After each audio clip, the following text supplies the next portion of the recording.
This is the end. We have come to the end of our pursuit, seeking the face of God, seeking to hear His voice. I really hope that you guys were blessed. So do me a favor, if the Lord has spoken to you, if you have received anything during this time, send us a note, comment on Facebook.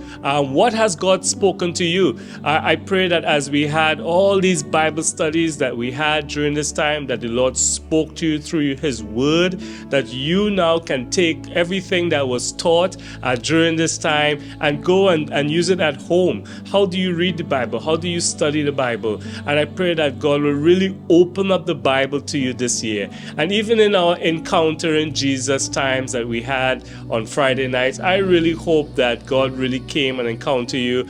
And again, everything we did is not meant to just be a time space only. You don't only do it in these 3 weeks at the beginning of the year when we feel high because it's New Year's and we have this New Year's rush to change our lives. I really hope that this becomes something that becomes a habit.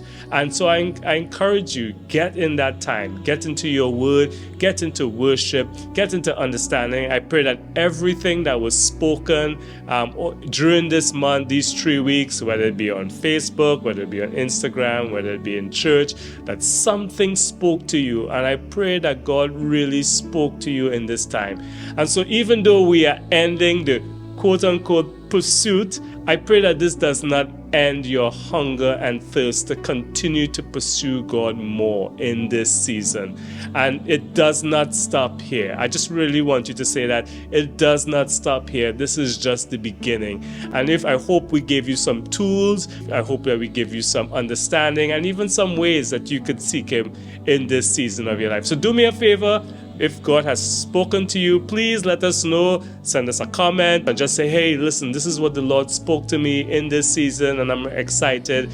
I pray that you keep this journey going on, keep this pursuit going on. And I pray that God will continue to use His voice mightily in your lives. And I pray that even in the big decisions, in the small decisions that will come up, that you will pursue His face first before you make big, major decisions. And we know that this is something that God really, really, really wants from us. More than answering our prayer, more than blessing us, He wants us to pursue Him and have that relationship with Him. So thank you so much for being a part of the pursuit, and we're looking forward for what God's going to do more in this year, 2024.